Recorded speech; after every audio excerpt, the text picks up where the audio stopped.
This chapter or this video is to discuss the variety of cell types arranged in various combinations to form tissues.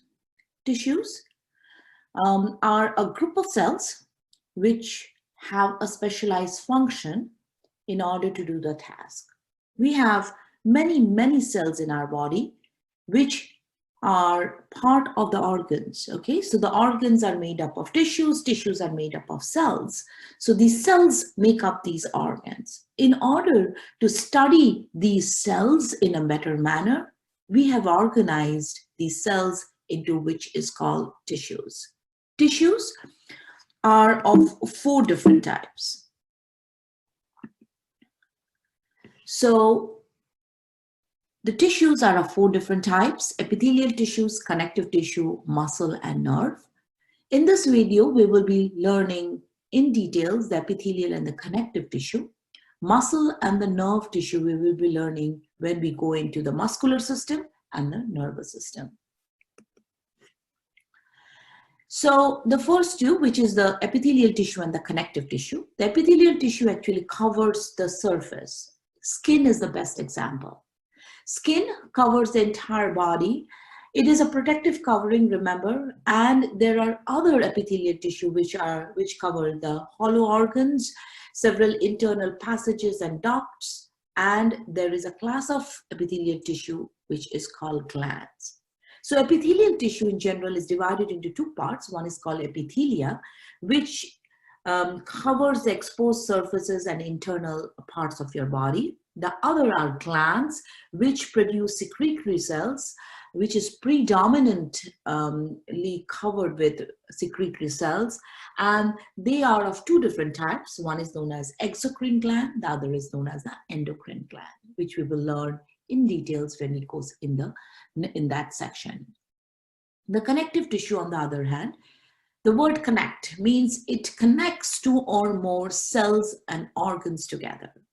It is found in these connective tissues are very important because they connect the various parts of your body together. They support and bind structures together. They help to store fat, and they also provide immunity. So there is a group of cells which are known as connective tissue. They help in protecting your body, provide immunity to diseases. The next 2, which is the muscle tissue and the nerve tissue. The muscle tissue is cells shorten and lengthen as is required. They can be of several kinds. One is skeletal tissue, cardiac tissue, and smooth tissue. So these are all different kinds of muscle tissue, which we will be doing when we learn about the muscular system. The skeletal muscle tissue is voluntary. That means it is under your control. The cardiac and the smooth muscles are involuntary, means it is not under your control. The nerve tissue sells electrical signals in our body. It is there to sense the change internally and externally in our body. So wherever there is a change in the homeostasis of your body, it is detected by the nerve tissue and the body responds accordingly. So going back to what we started with, so there are 4 kinds of tissues. Number 1 is epithelial tissue. Number 2 is connective tissue. Number 3 is the muscle tissue. And number 4 is the nerve tissue. We're going to start with the epithelial tissue. Okay, so epithelial tissue in general is made up of 2 types of cells. Number 1 is known as epithelia. The other is known as the glands. Okay, epithelia covers the exposed surfaces and line internal cavities and passageways. They often contain secretory cells or gland cells also scattered among the other cell types. So other cell types may be predominant in these cases, so they are epithelial tissue. The glands, on the other hand, are derived from epithelia. They're part of epithelia, but the secretory cells are predominant. They are of 2 types. One is known as the exocrine gland. The other is known as the endocrine gland. So some of the main functions of the epithelial tissue, let's go over it so that we understand it better. So epithelial tissue, as I gave you the example, is skin, right? So it helps in the physical protection. Epithelia protect exposed and internal surface from aberration, dehydration, and destruction by chemical or biological agents. So remember, so exposing on from the external environment and protecting from the internal changes are both important, and that is done by the epithelial tissue. Number 2, absorption. The lining of the gut, which is the digestive system, the respiratory cells, tract, allow for nutrients to be absorbed from the gut and exchange gases of air in the lungs and blood. This absorption of nutrient, absorption of several ions, or exchange of gases, whether it's oxygen or carbon dioxide, the entire process is governed by the epithelial tissue. Next is excretion. There are unique lining in the kidney tubules which help in the excretion and concentration of urine production. This lining helps in the excretion of the unwanted amount of water or in the form of urine, and the ions and proteins or any substance that is required is absorbed. So we are discussing both the second and the third point together. So absorption takes place as well as excretion of urine is facilitated by the epithelial tissue. Provides secretion. As we said, glandular epithelium is part of the epithelial tissue. They are secretory glands that produce hormones, mucus, digestive juices, and sweat, which are all required by our body, and these secretions are made by the glandular epithelium. Next, provide sensation. Most epithelia are extremely sensitive to stimulation because they have a large sensory nerve supply. These nerves help in the process of sensation. Good nerve supply, sensory nerves of the eyes, ears, nose, and skin. These sensations are basically taken to the brain for its commands via the help of the epithelial tissue. The epithelial tissue senses it and then sends it via nerves to the brain. Then there are specialized epithelial. These specialized epithelial tests are epithelium are those which have special parts, and these are cellular structure which help in the process of absorption or excretion. These are called microvilli or cilia, which are present in certain organs or part which facilitates the function of those regions. So some of the basic or fundamental functions of epithelial are: number 1, physical protection, absorption, excretion, secretions, sensations, and has specialized epithelial, which consists of microvilli and cilia. This slide actually shows you some of the characteristics of epithelial tissue. Epithelia has several important features. These features make epithelial tissue one of the most important of all. Okay, so first let's understand cellularity. Epithelia are made almost entirely of cells, bound together closely by connections or cell junctions, which we will learn in the second point. So these cells are in close contact with each other. As a result, they are able to talk to each other. So they are made of cells They are in close contact with the cells, and that facilitates the function of the epithelial tissue. Second is the contact, special contacts. Now, these cells have to be able to talk to each other in order to do the function. So there are special contact regions. I'm going to the next slide in order to explain the special contacts, and then we'll come back to this slide again. So as you can see, there are several contact zones. Number one is the tight junctions. The tight junctions are the regions of the epithelial tissue. The tight junction is basically a lipid portion of two plasma membranes that are bound together by interlocking. You can see these interlocking membrane proteins. These interlocking junctional proteins help like a bridge to have in order for the cells to, communicate with each other. Next, the gap junction. The gap junctions are connected with the help of a special protein which is known as connexins. The spelling of connection is C-O-N-N-E-X-O-N-S, connexins, okay? These connexins help the cells to talk to each other. These are the connections. The connexins are made up of 6 connexin protein, which is spelled as C-O-N-N-E-X-I-N. It has 6 connexin proteins that form a cylinder with a central pore. So you can see these are the connexin proteins, and this has a central pore.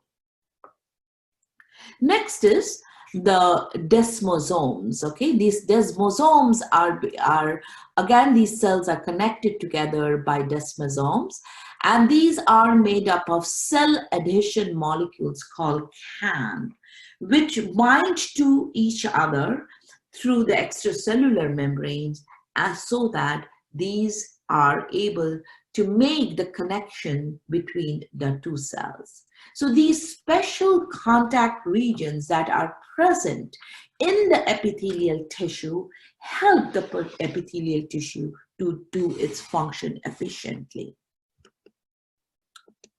We're going back to the characteristics of the epithelial tissue, right? So the epithelial tissue, as we had started, is made up of cells, and these cells are connected to each other by special contacts, okay?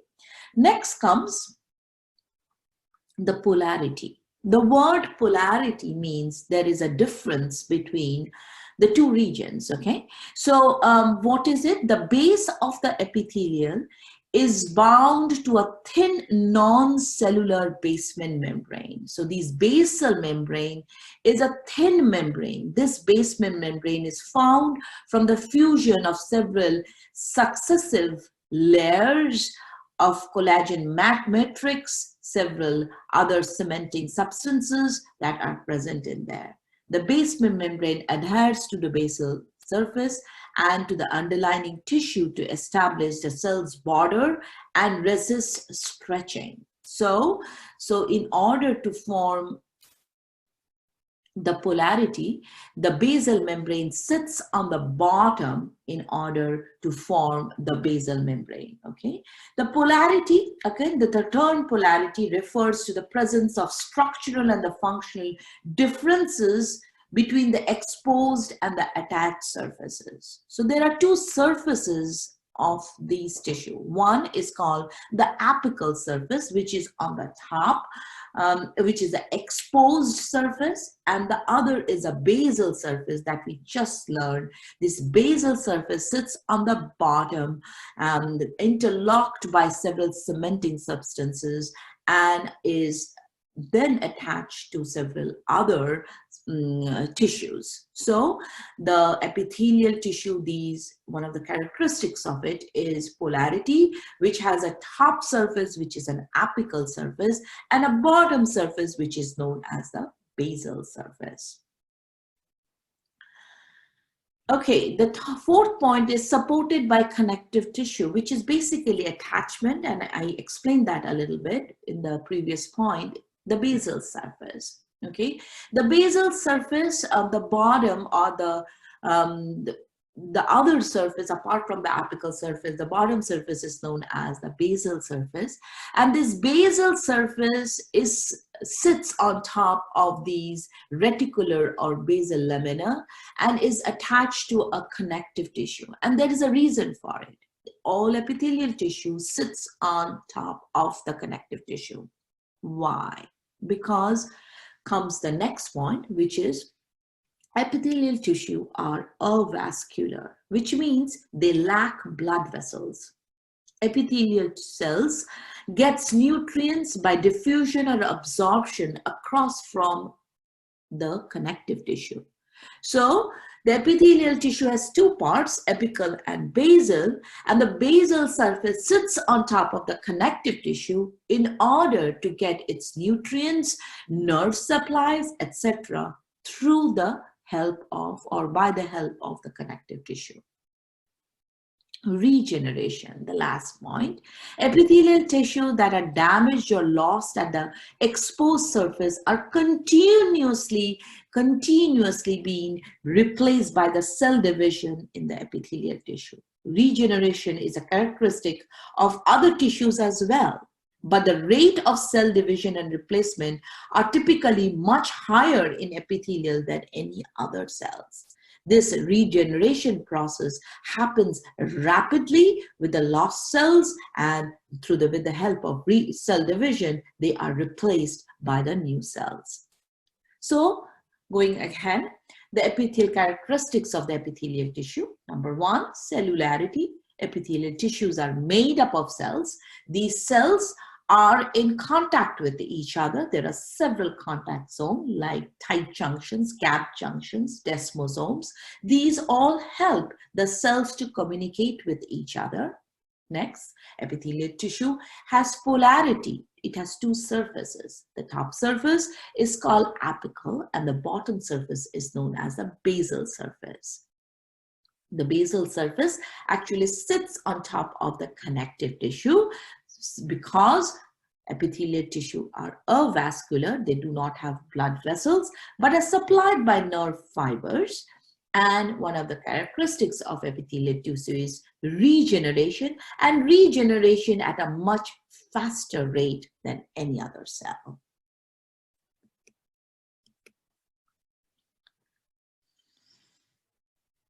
So the epithelial tissue can be divided by two ways. Number one is according to the layers they are made, or they can be according to the shape of the cells. Okay, so according to how many layers are present in them, that is, if it is a one cell layer thick, then it's known as simple epithelial tissue. And if there are multiple layers, more than one layer, they are known as the stratified epithelial tissue. So let's do this again.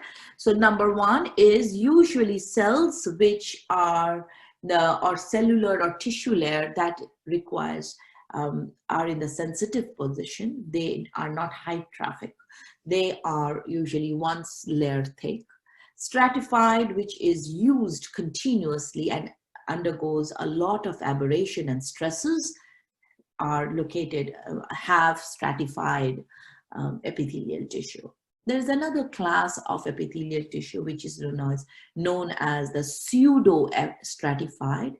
That is single layer cells where all cells don't reach the apical surface. So pseudo, the word pseudo means false. So they look like they are stratified, but they are not. Nuclei are found at different layers and they look like they are multi-layered, but they are single layered tissue. According to shape, they can be classified into three major parts: squamous, cuboidal, and columnar. Squamous, when it's flattened cells. Cuboidal, they look cube-like structure. Columnar, they are long column-like structure. They are called as, these are the three different shapes in which they are found. Again, there is a variation to that also. One is known as the transitional epithelial tissue that changes shape as and when needed.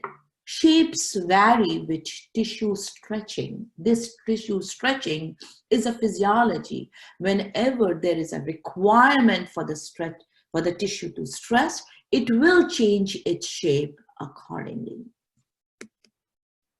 So this actually shows you the picture of the simple and stratified epithelial so that it makes it easier to understand. So you can see this is a single layered cell with each cell having a nucleus, okay? This is the top layer, which is known as the apical layer, and this is the bottom layer, which is known as the basal layer, and it sits on top of the connective tissue. In case of stratified cell, you can see there again, each cell has a nucleus, and this is the apical cell and this is the basal cell. And so just looking at the stratified cell, you will understand the nucleus you can see at various levels throughout the tissue. So according to the shape, these are flattened cells, squamous cells. These look like cubes, and these look like columns, so they are known as the columnar cells. Now, a combination of simple and squamous is present among all of these cells. So it can be simple squamous, it can be simple cuboidal, simple columnar, or it could be stratified squamous, stratified cuboidal, stratified columnar. So all these combination depends upon whether it's unilayered or it is multi-layered. So the first that we are going to learn is simple squamous. These are single layered of flattened cells with dish-shaped nuclei and has a sparse cytoplasm. So we can see it in here. These are single layered, and you can see the nucleus in here. They are mainly, since they are single layered, they are mainly used for diffusion and filtration. They help in the filtration process very efficiently. As such, they are found in kidney glomeruli, lining of the heart, blood vessels, lymphatic vessels, where the diffusion and filtration processes is absolutely required. Next is simple cuboidal. So you can say these are also single layered cell, but the shape of the cells is like a cube, and the nucleus is actually in the center of the cells. You can see it in here, okay? Now, again, the function is secretion and absorption. You have to remember these single layered tissues are usually, the function is absorption and secretion because they are single layered. So it's easier to have the absorption and secretion process in them. They're also found in kidney tubules. They are also found in ovaries in order to facilitate the secretion process. Simple columnar epithelial. So simple, they look like columns, as we have said before. You can see these column-like structure. They have oval nuclei, okay, and usually many of them have cilia on top of them. Goblet cells, which produces mucus, is an example of it. And goblet cells are present in the alimentary canal, in the GI tract. And it is, again, responsible for absorption and secretion. Some have cilia, some don't. But in the digestive tract, it is non-ciliated cell type in the digestive tract and gallbladder, and it is ciliated. It has cilia, which is hair-like processes coming out in the respiratory tract and in the urinary tract. So now we come into the next part, which is stratified. As I said, stratified, usually in our body, the stratified cells are more prevalent than the single layered or the simple epithelial tissues, only because there are many functions that these organs and parts have to perform. So the first is the stratified squamous. Stratified squamous is these are thick cells. Has multi layers, as you can see in here. They are present in some of the most delicate regions of our body. They function for the protection of underlying areas subject to abrasion. For example, skin, the epidermis of the skin, esophagus, in the mouth and the vagina. As you can just understand, these are regions which have a lot of activities going on. So these are, this type of epithelium is located in protected regions where absorption and diffusion takes place, and it reduces the friction. It helps in the process of its in order to do the task. So these tissues are very important in order for the function of these different organs and parts to perform. Stratified cuboidal cells. Cells of the cuboidal, as we said, looks like cube-shaped or hexagonal shape. And these are relatively rare. They are most commonly found in sweat glands and mammary glands and some of the exocrine gland. Okay, usually they are 2 layers thick, not very thick.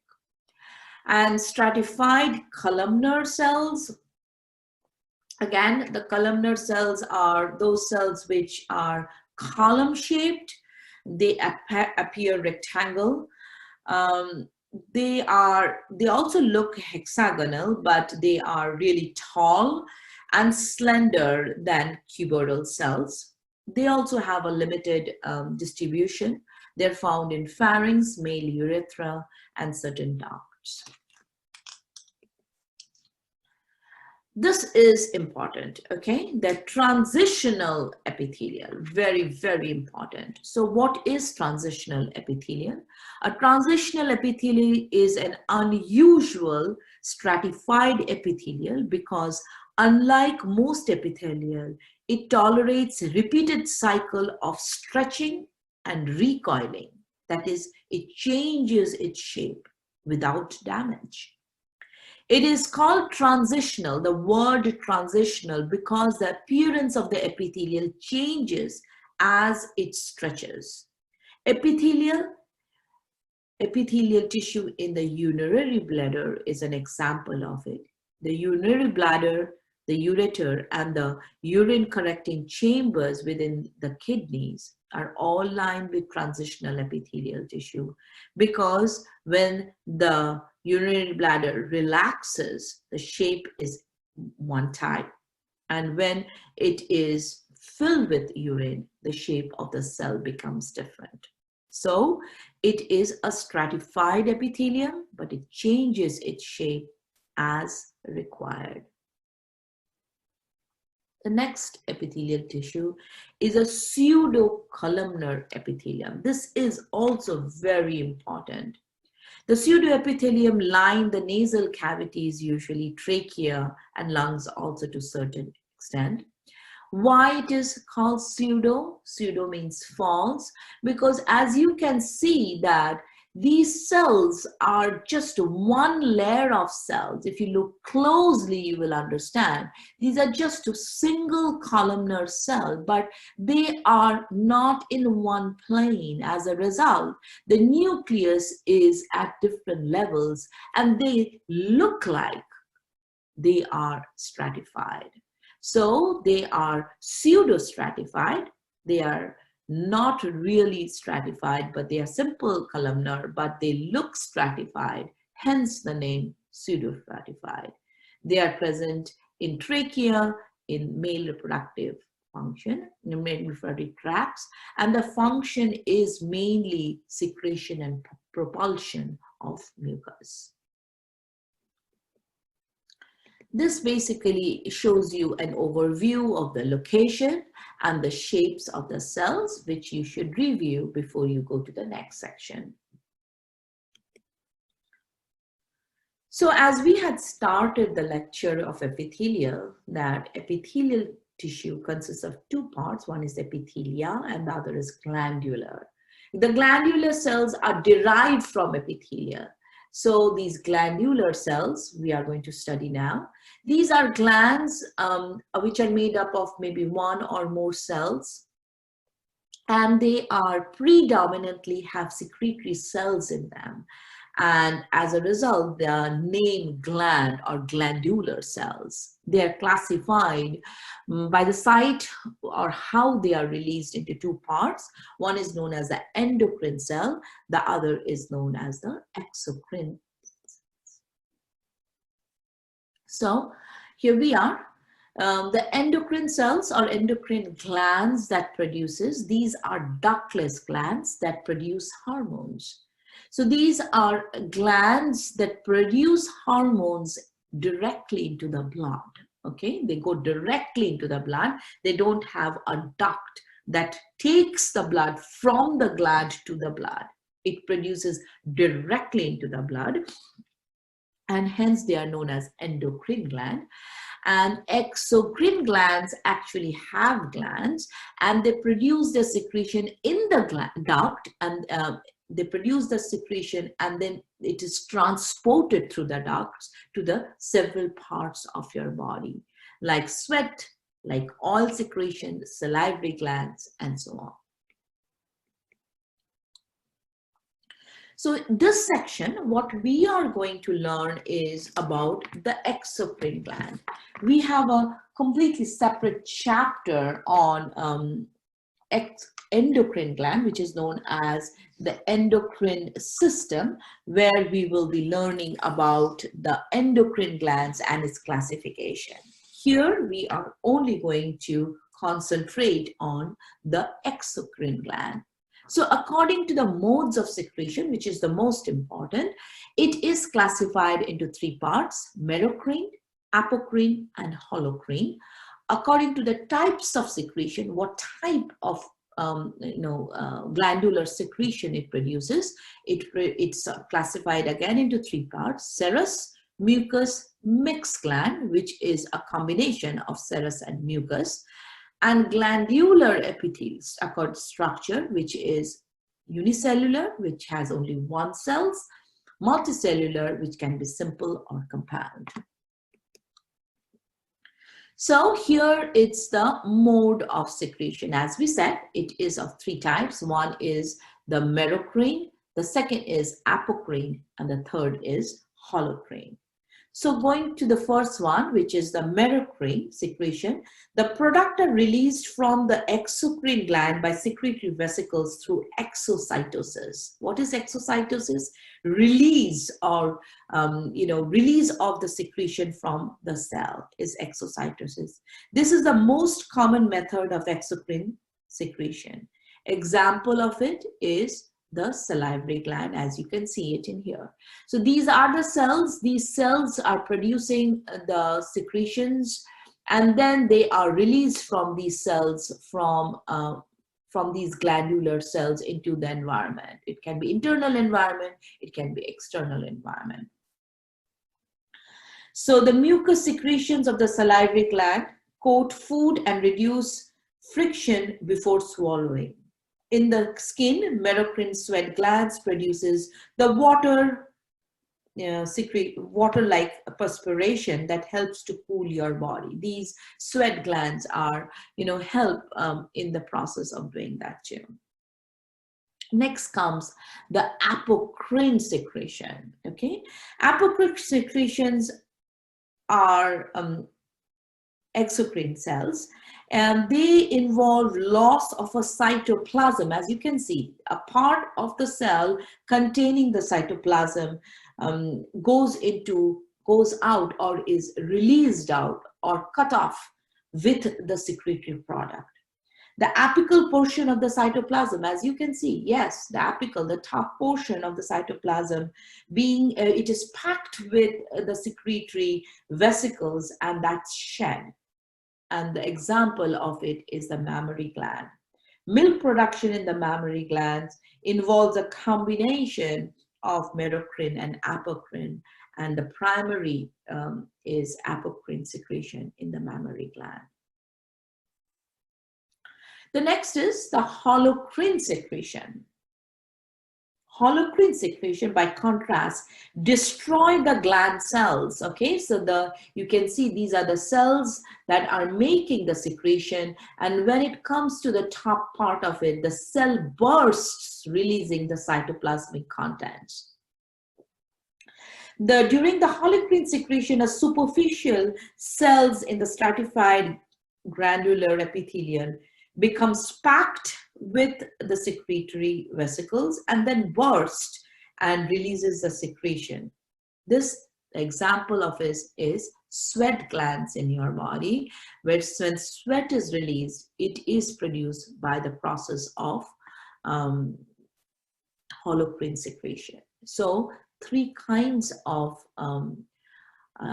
glandular secretions. Number 1 is merocrine, apocrine, and holocrine.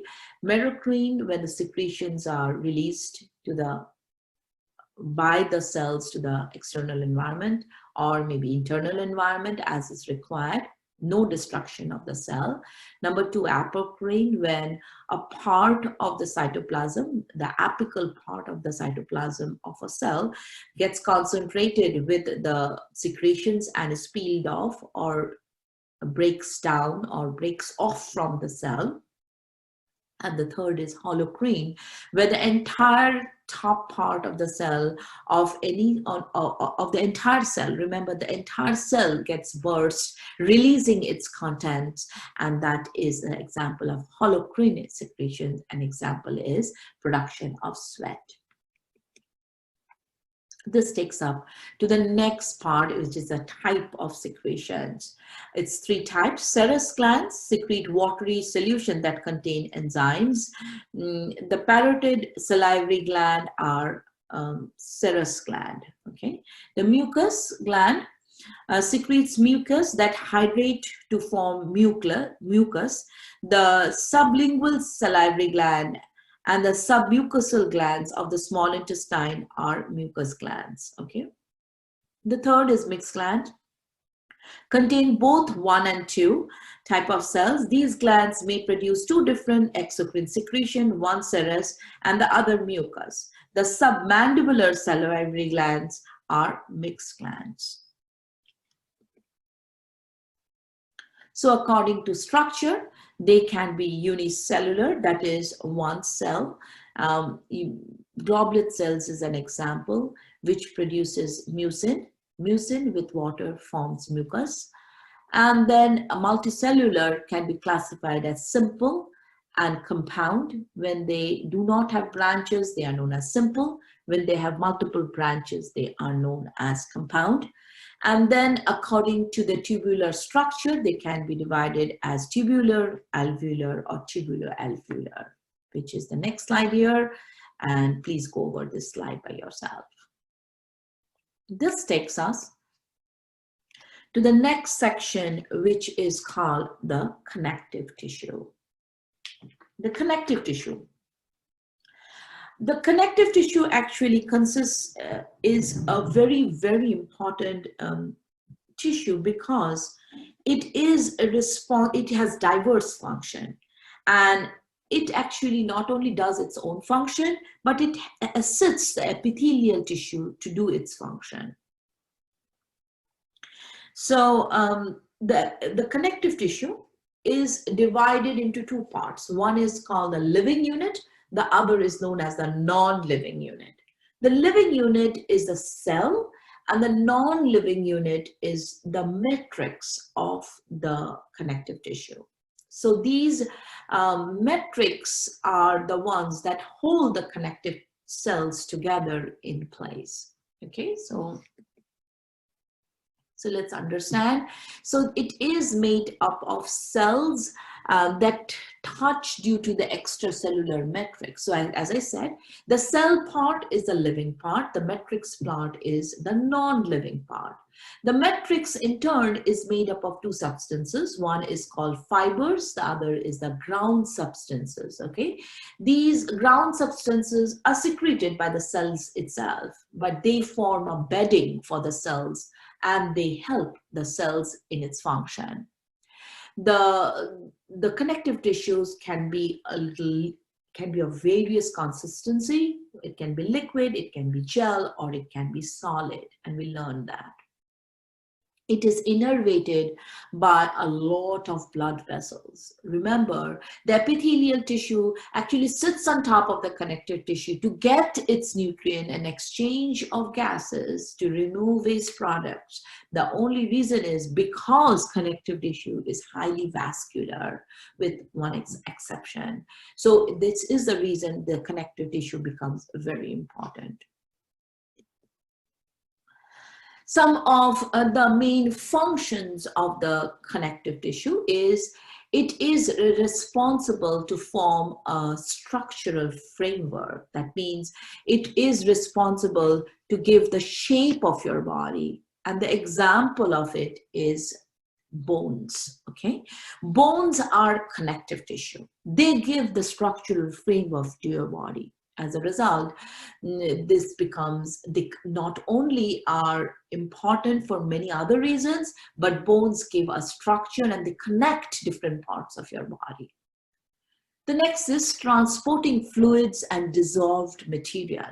Blood is an example of it. It transports, it is a transporting fluid, and in it is dissolved several nutrients, gases, and several other things that needs to move from one part of the body or one organ of our body, one cell of our body to the different parts of our body. Next, protecting delicate organs. Adipose tissue, fat. Adipose tissue is nothing but fat. They are the connective tissue which is responsible to protect delicate organs. Eye is a delicate organ. It is covered by a fat pad or adipose pads, which helps in it to remain in the socket of the in your body, in your eye. Supporting, surrounding, and connecting tissue.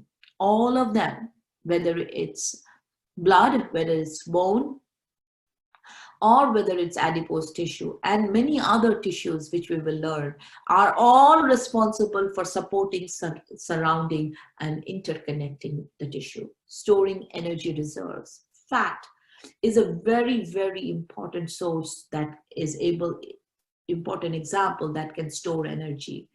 It is there to support the organs, and in addition, it stores energy. Defending the body from microorganisms. Blood, as I said, is an example of connective tissue. Blood contains white blood cells. These white blood cells are responsible for defending the body from microorganisms. So connective tissue has a lot of functions, and all these functions are very, very important, and you should know them very well. These are, again, it is for structural framework. It helps in transporting fluids. It helps in protecting delicate organs. It helps in supporting, surrounding, and interconnecting the tissues. It helps to store energy. And then it helps in defending body microorganisms from microorganisms. So here we are classifying the connective tissue into broad three parts. One is known as connective tissue proper. Next, it's fluid connective tissue. And the third is supporting connective tissue. Connective tissue proper, again, is divided into two parts. One is called loose and the other is called dense. The fluid connective tissue consists of blood and lymph, and supporting connective tissue consists of cartilage and bone. Before we go into this, first let's understand the difference between the three classifications that we made. The connective tissue proper is made primarily of cells, different kinds of cells, okay? And each of these cells have different functions, okay? So these cells are immensely, they are packed into this connective tissue proper. How they are packed is what makes it different. It can be loosely packed, so they are known as loose connective tissue. They can be densely packed when they are known as dense connective tissue. The other thing are the fibers. The fibers actually make it, whether it's loose framework or if the fibers are densely packed, it makes it densely packed, or make it really dense look and hard. So these are some of the basic differences between the loose and dense.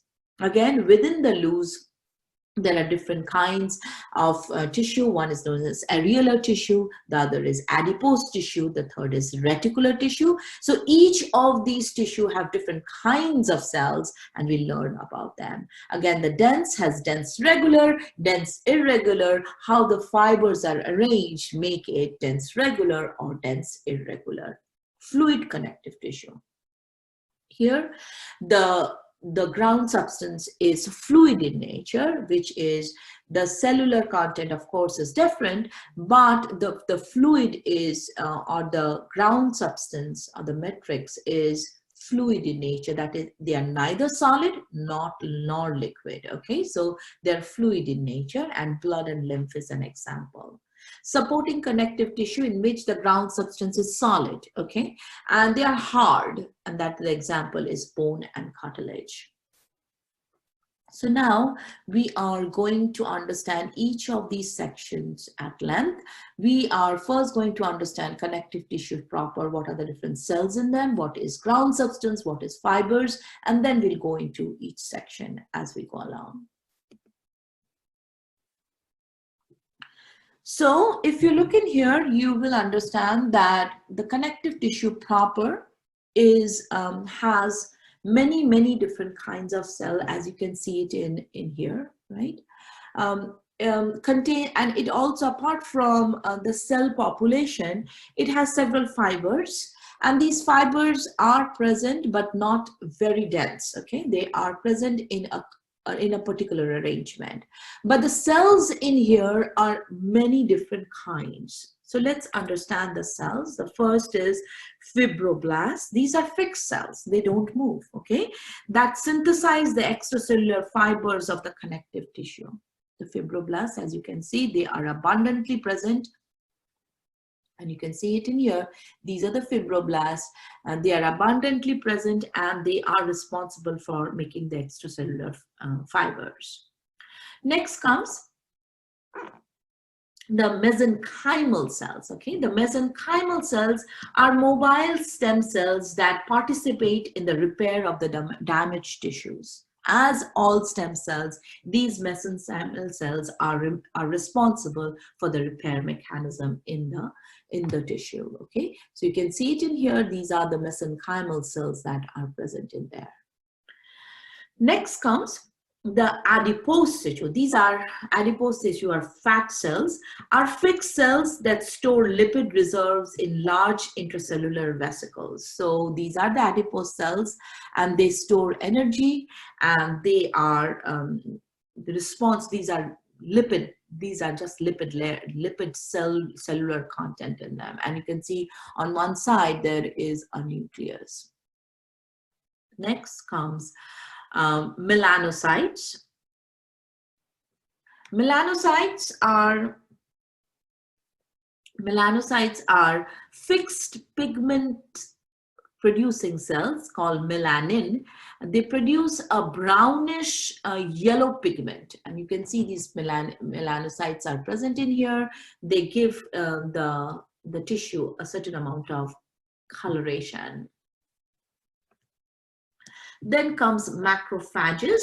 The macrophages, these are amoeboid cells, and they are of two types. They can be free macrophages, they may be fixed macrophages. Okay, free macrophages are the ones that wander phagocytic cells that patrol the tissue and they engulf any debris or pathogen that comes on their way.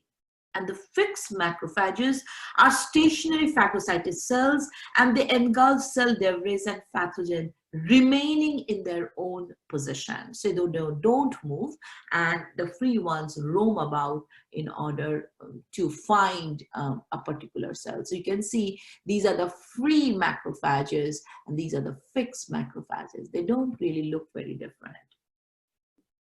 Then comes the mast cells. The mast cells, these are histamine producing cells. These are fixed cells that stimulate local inflammation and mobilize tissue defenses. Okay, histamine is responsible for tissue for defense mechanism, and these enhance the inflammation process and helps in also defending against tissue damages. Then the last is the lymphocytes. These are mobile cells of the immune system. They are there in these connective tissue in order to protect our body from any foreign pathogens attack. So these are the different kinds of cells that are present in the tissue, which do their functions effectively. Then comes what is called the fibers, and fibers are different kinds of fibers. These fibers are responsible to give the tissue a certain amount of strength, certain amount of framework. Okay, so we have three different kinds of fibers. One is known as collagen, elastin, and reticular. These fibers and ground substance together form the matrix. Okay, so sorry about that. So the three kinds: collagen, elastin, and reticular.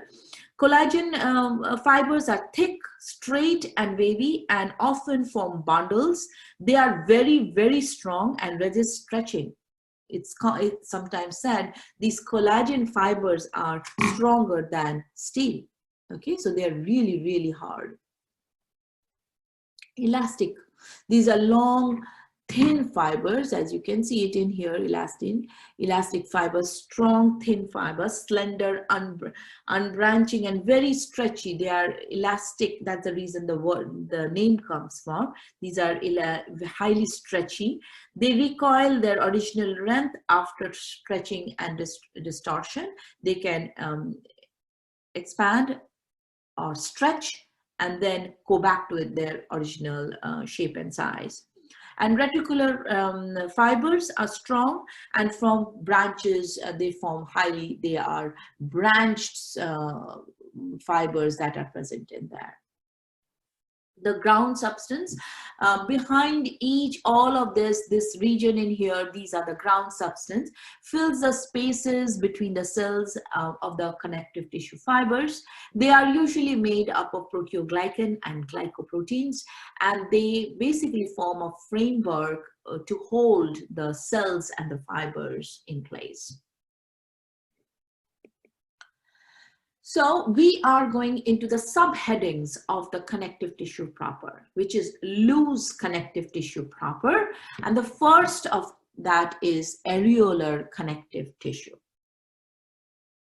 The areolar connective tissue is a least specialized connective tissue in adults. Okay, it's not just, it is found in several places, but I wouldn't say it's one of the most important ones. Areola means a small space. Okay, It may contain all the cells and fibers of any connective tissue proper in a very, very loose array. So that's the reason it is the cells are very sparsely arranged, as you can see. And there is a gel matrix which is very loose. The fibers contained in them is very loose. The cells are less and the fibers are very loose in this cell. The areolar tissue has an open framework. A viscous ground substance provides most of its volume and absorbs shock. So that's the reason it's known as a loose connective tissue. It is present in throughout the body. It is present in several in your skin also. It cushions the body. Some of the major function it helps in cushioning your body. And there are capillaries, there are blood capillaries in it. It is highly vascular. That's the reason. And the areolar connective tissue, some of the major functions is it supports and binds other tissues. It is involved in defending against infections because it does have cells that can do it. And it stores fat. So there are plenty of fat cells, which is adipose tissues present in areolar tissue, which helps in the storing of fat. Next is the loose connective tissues subheading, which is the adipose connective tissue. So the adipose connective tissue, there's a distinction between adipose and areolar connective tissue. They both have fat cells, remember, but the content or the degree in which they have the fat cells is very different. Okay, now for areolar connective tissue, they have certain number of or amount of fat cells, but adipose tissue, the volume of fat is far more. Basically, that is the fat cell. So they have a much higher concentration of fat cell than the areolar tissue. The adipose tissue provides padding, absorbs shocks, acts as an insulator to slow heat loss to the skin, and serves as a packing material between the cells, and it is highly vascular. It is found in skin, kidneys, in the abdominal, in the breast, and so on. The adipose tissue is of two types. One is called the white fat, and the other is known as the brown fat. White because it is pale yellow-white color in infants and young children. However, the adipose tissue between the shoulder blades around the neck and possibly elsewhere in the upper body is highly vascularized. So, and the individual adipose tissue contain numerous mitochondria also. So there is the brown adipose tissue is highly vascularized, so the color of it looks brown in color. And when these cells or these brown fat cells are stimulated by the nervous system, lipid breakdown speeds up. The cells do not capture the energy that is released. Instead, the surrounding tissue absorbs the heat. So breaking down of these fat cells produces energy to the rest of the cells. Okay.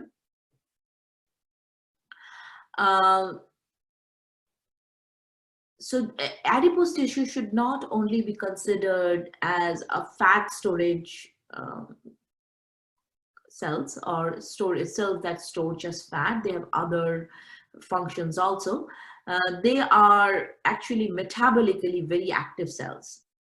Their lipids, since they are made up of lipids, they are constantly broken down and replaced. When nutrients are scarce, adipose tissue are basically deflate, collapse, and provide the lipids, and these lipids can be used for energy production.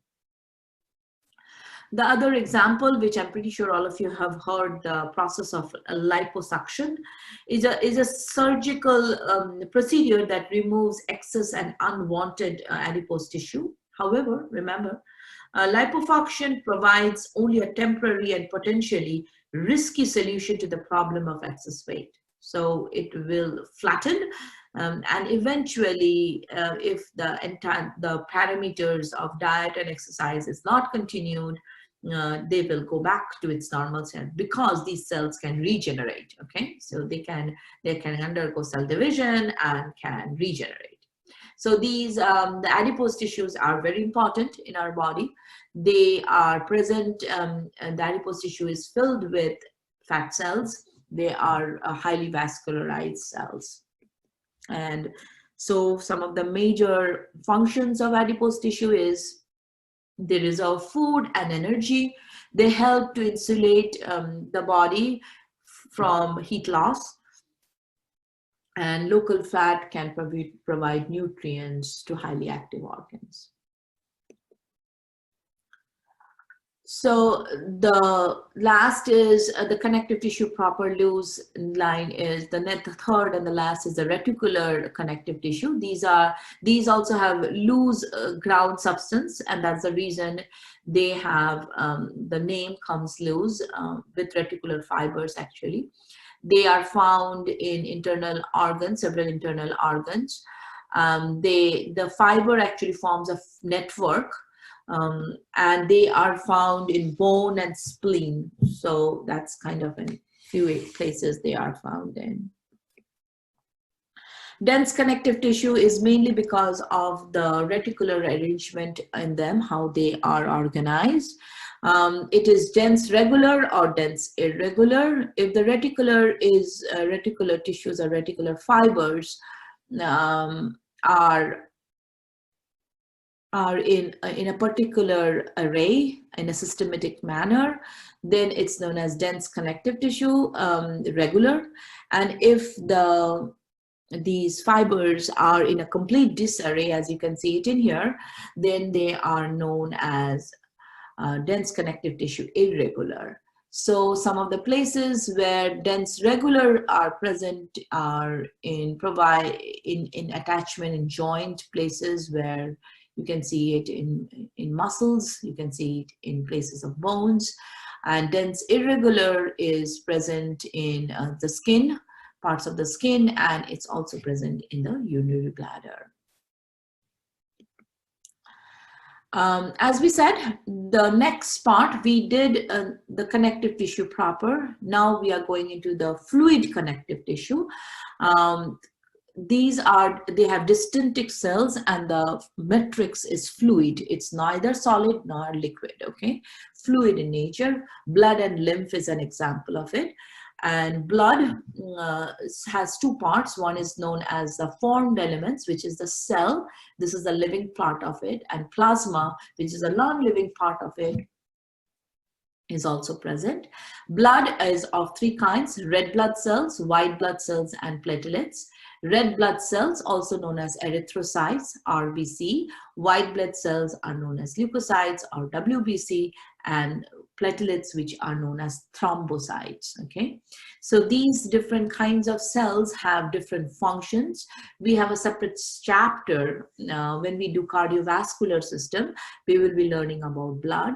And we learn in very details about the structure and function of the blood. But right here, just remember, blood is a connective tissue, and these are the cells involved in it. And there is the fluid part is the plasma, and it is the matrix on which the cells are stationed.